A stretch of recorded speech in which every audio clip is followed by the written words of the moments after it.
Dzień dobry Państwu, nazywam się Monika Bernasiak, a dzisiaj chciałabym Wam poopowiadać o moim odkryciu. Otóż o najnowszym zapachu Angel Elixir.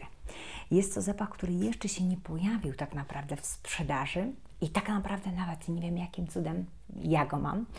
Po prostu trafiło mi się totalnie w ciemno zakupić nowość od Angel na grupie na Facebooku i jestem strasznie szczęśliwa, gdyż mogę dzisiaj doświadczyć czegoś zupełnie nowego u mnie na recenzjach, gdyż będę opowiadała o zapachu, który absolutnie jest jeszcze nieopisany, których nut totalnie nie znamy.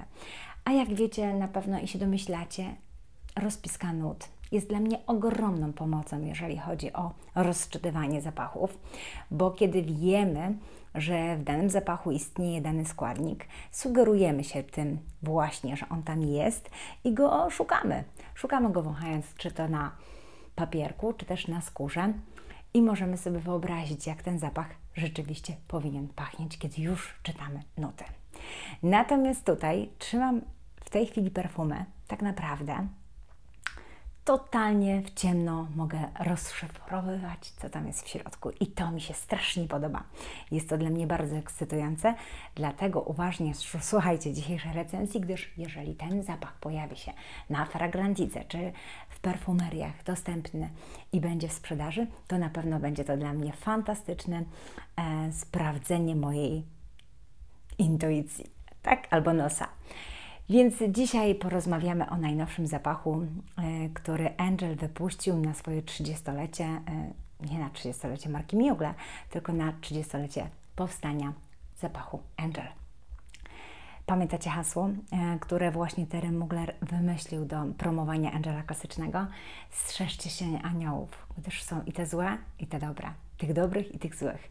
Słuchajcie, trochę tak jest, że rzeczywiście aniołowie, którzy wokół nas, otaczają nas, mogą nam czasem nie do końca dopomóc. I trochę też wydaje mi się, że jest tak w zapachu Angel. Za każdym razem, kiedy jesteście kolekcjonerami Angeli, szukacie w tym zapachu tej paczuli, tej ziemistości, tej takiej niewiarygodnej, słuchajcie, sprzeczności.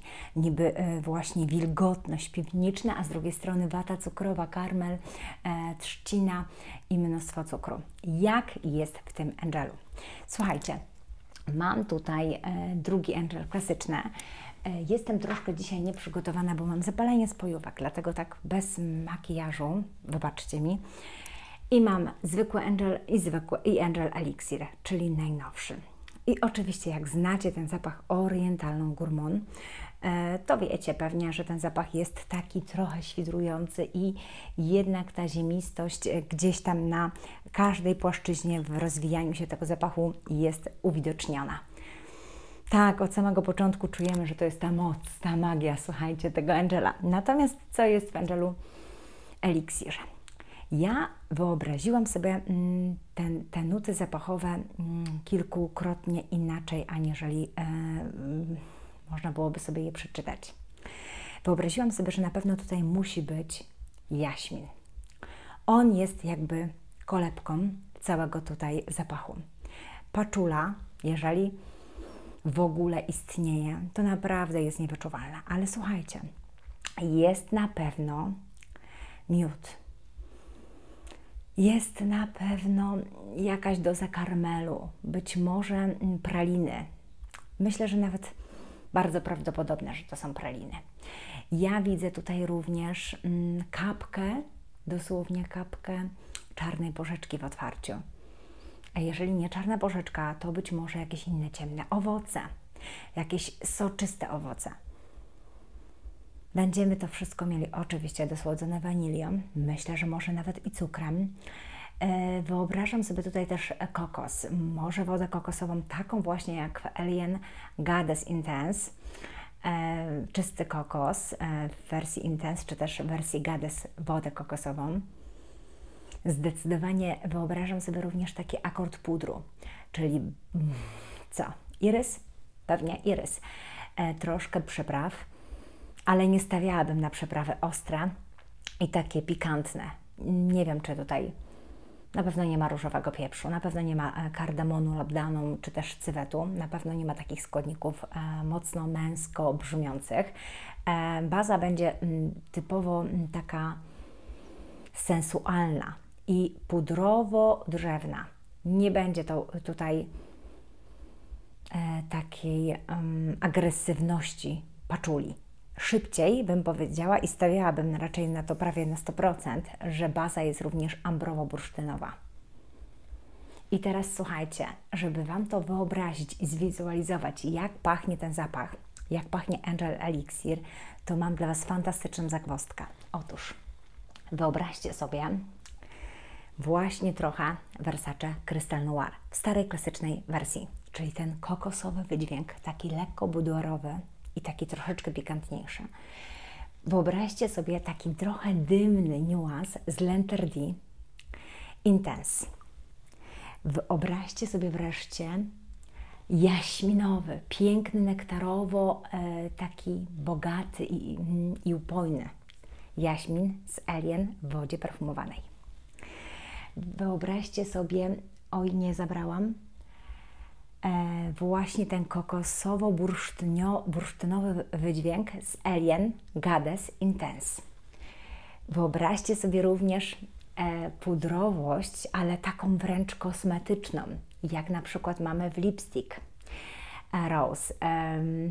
Czyli zobaczcie, może i stawiam na jakąś różę, ale nie wiem, tutaj byłabym ostrożna. Bardziej ten irys i ta pudrowość, więc róża mniej. Lipstick Rose bardziej, jeżeli chodzi o ten pudrowy wydźwięk.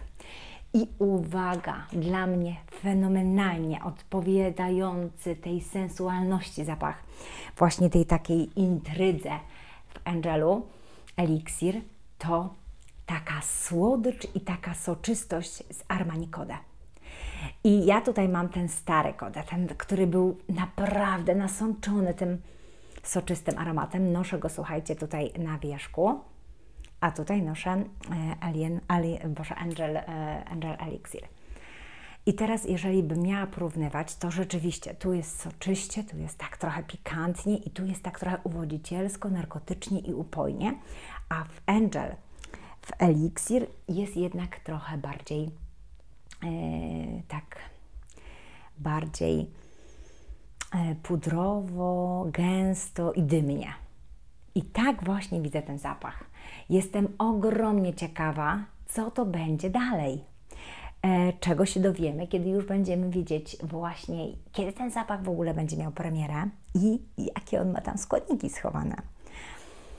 Ja jestem przede wszystkim bardzo dumna, że go mam i że mogłam się tak trochę sprawdzić w takim rozkminianiu zapachu totalnie od zera. Dziękuję Wam pięknie za uwagę i oczywiście do usłyszenia w kolejnej recenzji. Pa, pa!